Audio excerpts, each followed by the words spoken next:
ha già in certo senso abbandonato questa veritas molto forte di Lutero, senza abbandonarla del tutto, ma un po' sì, nel momento in cui ad esempio si è riconciliato con la Chiesa riformata, cosa che Lutero al suo tempo avrebbe strettamente rifiutato.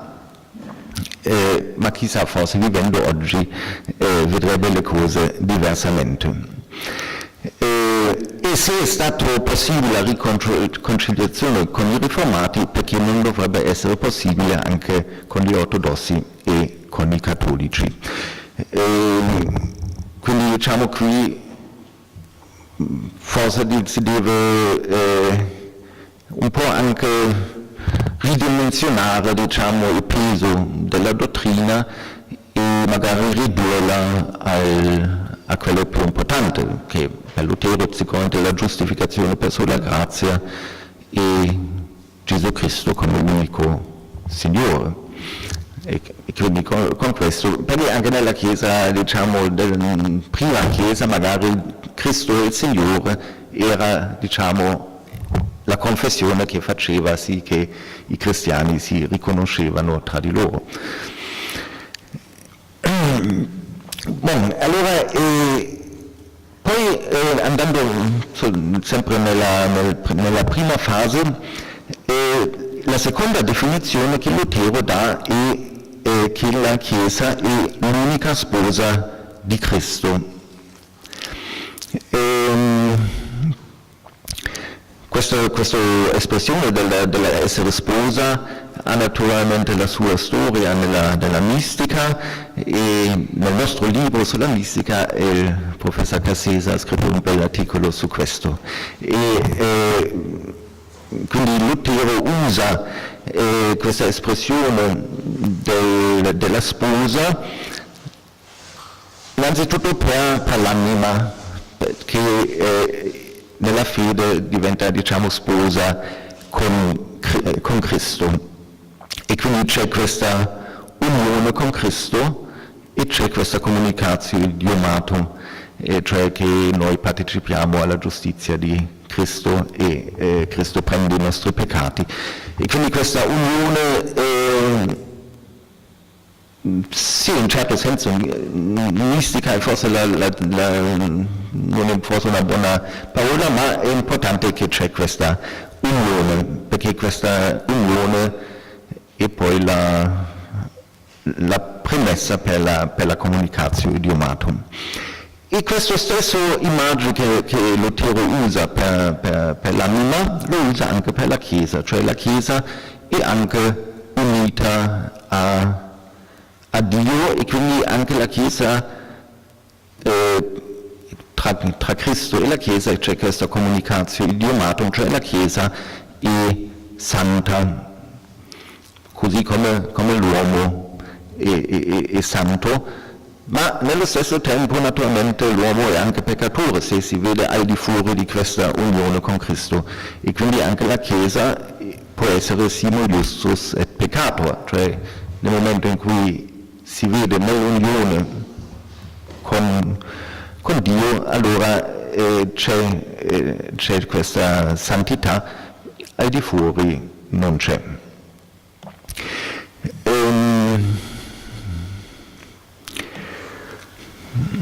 E poi c'è la terza definizione, l'unica sposa di Cristo e il suo corpo spirituale. E quindi questa unione con Cristo è precisamente l'unione nel corpo di Cristo, cioè i due formano un unico corpo. Ricordo che questo bekenntnis è diciamo un appendice vom Abendmahl Christi, in cui Lutero difende che il pane e il vino sono corpo e il sangue di Cristo. E quindi penso che anche qui anche molto ancora si occupa di questo, molto vivo nella sua mente questa discussione quando scrive qui anche sulla Chiesa, che diciamo nel scritto vom Abendmahl Cristo, nel capitolo di predicazione identica, descrive come due cose possono essere un'unica cosa, no? Come già nella Trinità ci sono tre persone che sono un unico Dio, c'è Cristo che è vero uomo e vero Dio, e anche nella Santa Cena c'è il pane che è pane e nello stesso tempo corpo di Cristo, cioè due cose diverse, pane e Cristo diventano un'unica cosa. E penso che anche qui possiamo pensare così, che se Lutero sottolinea con due immagini, quello della sposa e quello del corpo spirituale, questa unità che pensa proprio che Cristo e la Chiesa in un certo senso sì, sono la stessa cosa, ma comunque diciamo uniti.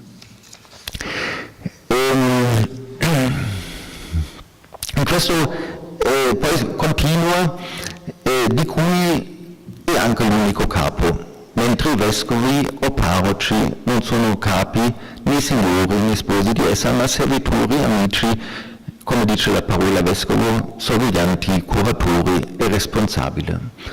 Quindi questo breve bekenntnis, c'è due volte che Cristo è l'unico capo della Chiesa, e diciamo questo è quindi fondamentale e motiva perché il papato e per Lutero l'anticristo, perché poi scrive il papato è certamente il vero reggimento anticristiano e la vera tirannia anticristiana che siede nel Tempio di Dio e governa con comandamenti umani come annunciano Cristo in Matteo 24 e Paolo in 2 Tessalonicesi 2. Seppur anche il poco e tutte le eresie ove ci sono appartengono a questo orrore di cui è stato profetizzato di stare in luogo sacro, ma non sono uguali al papato. Quindi questo anche già detto Paolo Ricca ieri, è il Papa che nella visione di Lutero si mette al posto di Cristo e quindi il Papa non vuole essere solo il capo esteriore ma anche quello interiore che governa le anime. E qui abbiamo il punto perché Lutero l'aveva tanto con il papato.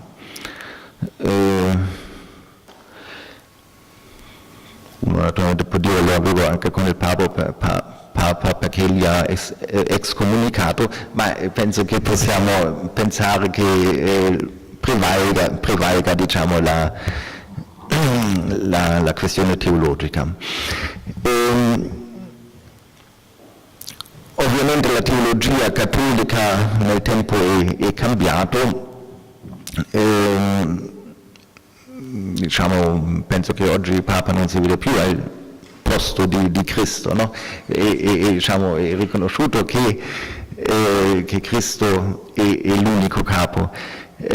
Comunque diciamo, c'è tutto un bagaglio storico di dogmi, di affermazioni che naturalmente hanno la loro ripercussione anche nell'oggi e quindi non sono facili da superare.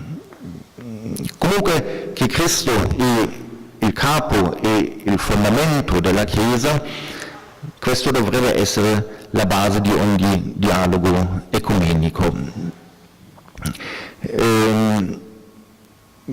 Perché se adesso parliamo di ministero, per esempio, no? C'è la successione apostolica, c'è l'istituzione, l'unione con il Papa o meno, sono tutte questioni che in certo modo si relativizzano se si comincia a discutere non a partire delle istituzioni esistenti, ma a partire di questa affermazione che Cristo è il capo della Chiesa. E forse questo già basterebbe alle confessioni per poter camminare insieme e quindi essere uniti. E poi è molto bello la terza parte, quindi questo qui, in questa cristianità dove essa è c'è il perdono dei peccati, che è un regno reale di grazia e la vera indulgenza, perché lì c'è l'Evangelo, il battesimo, il sacramento dell'altare, in cui viene offerto, preso e ricevuto il perdono dei peccati.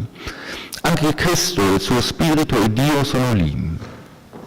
Al di fuori di tale cristianità non è né salvezza né perdono dei peccati, ma morte eterna e dannazione, e anche se ci fossero grande apparenza di santità e molte opere buone, sarebbe tutto perduto. Tale perdono dei peccati però non è da aspettare solo una volta nel battesimo, come insegnano i noviziani, ma tanto spesso e tante volte di come si ha bisogno di perdono fino alla morte. E quindi qui usa d'altronde la parola, non la parola Chiesa, ma cristianità, in questa cristianità, dove essa è, no?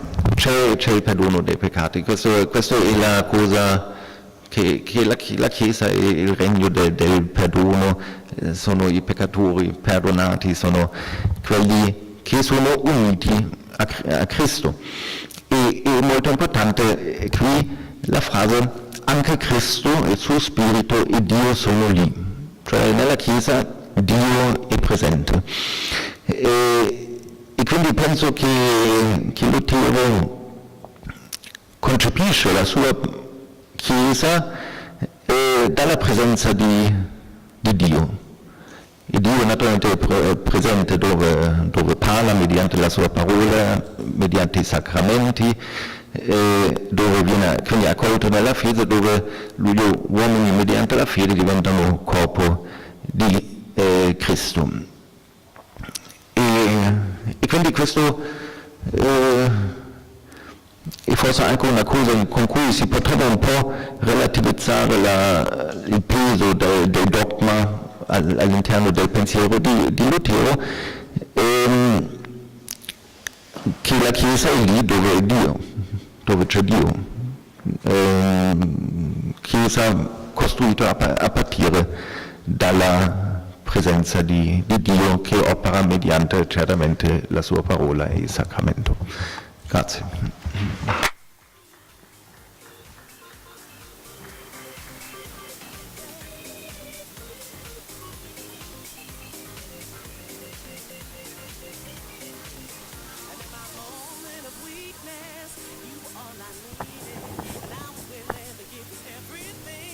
A questo punto facciamo le 3 conferenze e poi facciamo la discussione.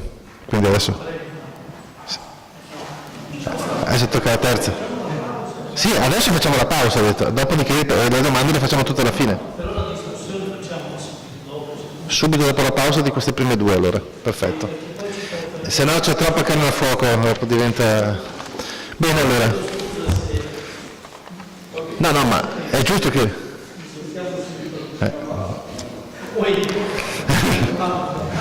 Bene, ci vediamo fra una decina di minuti.